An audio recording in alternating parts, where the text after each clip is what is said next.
Good morning students. The Bihar teachers, history makers, #TBT मेरा mobile मेरी शिक्षा के मंच पर मैं सोनी कुमारी गणित शिक्षिका बीटी इंटर विद्यालय किशनपुर आप सबों के समक्ष कैचअप कोर्स गणित विषय का करवाने के लिए उपस्थित हुई हूँ। मैं यहाँ क्लास 10th के बच्चों के लिए कैचअप कोर्स करवाऊँगी जिसमें सिलेबस क्लास 9th का रहेगा।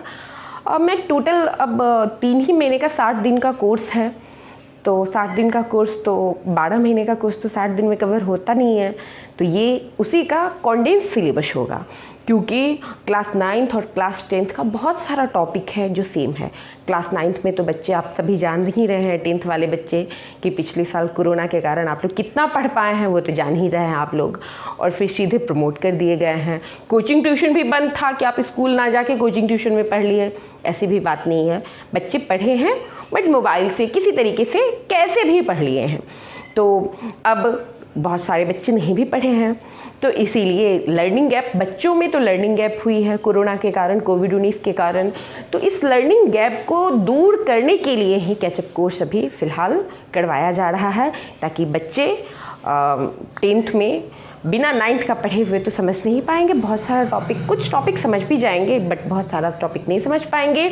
इसीलिए पहले एक मिनिमाइज सिलेबस एक तरीके का 9th का है, उस मिनिमाइज सिलेबस को कवर करने के बाद फिर 10th का सिलेबस वो लोग पढ़ेंगे और अच्छे से समझ पाएंगे। तो इसीलिए ये केवल 10th के ही बच्चों के लिए नहीं है, यह आखिर सिलेबस तो क्लास 9th का ही है, इसीलिए इसे क्लास 9th और क्लास 10th के बच्चे, दोनों क्लास के बच्चे देखें और इसको पढ़कर लाभान्वित हो। यहाँ देखिए क्लास 9th का और क्लास 10th का सिलेबस इस पर लिखा हुआ है, आप लोग इसे पाउज करके और इसको नोट कर सकते हैं।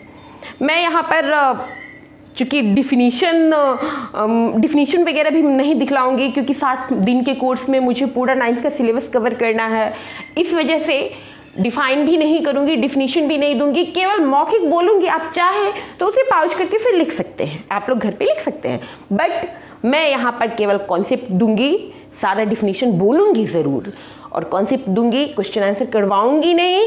कॉन्सेप्ट दे दूंगी तो आप खुद ही क्वेश्चन आंसर कर सकते हैं। यदि कोई दिक्कत भी होगी आप लोगों को तो अभी तो बहुत सारे ऐप्स अवेलेबल हैं, एनसीईआरटी खुद भी बहुत सारा ऐप डेवलप की है जिसमें सारे क्वेश्चन का आंसर ऑलरेडी है।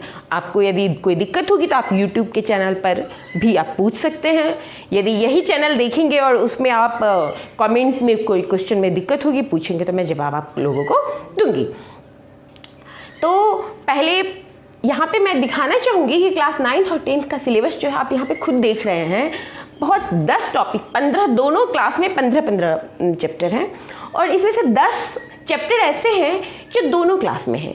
क्लास देखिए, क्लास 9th में भी संख्या पद्धति है, क्लास 10th में भी वास्तविक संख्या है, मतलब दोनों संख्या पद्धति से ही दोनों आते हैं। क्लास 9th में बहुपद, 10th में भी बहुपद। क्लास 9th में निर्देशांक ज्यामिति, 10th में भी निर्देशांक ज्यामिति। 2 चरों वाले रैखिक समीकरण यहाँ भी है, 9th में भी और 10th में भी है 2 चर वाले रैखिक समीकरण युग्म। फिर 9th में भी त्रिभुज, 10th में भी त्रिभुज। क्लास 9 में भी वृत्त, क्लास 10th में भी वृत्त। 9th में भी रचनाएं, 10th में भी रचनाएं। 9th में भी पृष्ठीय क्षेत्रफल और आयतन, 10th में भी पृष्ठीय क्षेत्रफल और आयतन। 9th और 10th दोनों में सांख्यिकी और प्रायिकता भी है। तो अब सोचिए क्लास 9th में भी है और 10th में भी है, आप लोग 9th का पढ़े नहीं हैं तो 10th का पढ़ने में तो, समझने में तो दिक्कत होगी ही। और इसी उद्देश्य से अब बहुत कम दिन में पका पकाया आप लोगों को मिल रहा है, 3 महीने में आप लोग इसको ज़रूर देखें और लाभान्वित हो ताकि क्लास 10th में बोर्ड एग्जाम में कोरोना के कारण आप लोगों को ज़्यादा, आप लोगों की पढ़ाई बाधित नहीं हो। तो आप लोग इसे चाहें, बाद में मैं हट जा रही हूँ, आप लोग इसे पॉज करके लिख लीजिएगा, मैं आगे अपना वीडियो कंटिन्यू कर रही हूँ, ठीक है। तो सबसे पहले मैं संख्या पद्धति के बारे में पढ़ाऊँगी, ठीक है। मैं हट जा रही हूँ और अब मैं आगे चल रही हूँ संख्या पद्धति के बारे में। अच्छा बच्चे, आप लोग ये बताइए मुझे कि सबसे पहले आप लोग सुबह में उठते हैं तो कितने बजे उठते हैं? अच्छा 6 बजे उठते हैं। अच्छा, कोई बच्चे 5 बजे उठते होंगे, ठीक है, तो ये 5 बजे उठते हैं, चलिए ठीक है। अलार्म 5 बजे का लगाते हैं, 6 बजे का लगाते हैं, ठीक है। उसके बाद आप लोग तैयार वगैरह हो के कभी दूध लाने भी चाहते होंगे। कितना लीटर दूध लेते हैं? अच्छा 2 लीटर दूध लेते हैं, ठीक है। फिर पापा ऑफिस जाते होंगे, भाड़ा भी देते होंगे बस का। हाँ, 40 रुपया देते हैं भाड़ा। फिर भाड़ा में 25% वृद्धि हो गई मान लीजिए। फिर इसी तरीके से सब्जी खरीदने जाते हैं, 2 केजी आलू खरीदते हैं।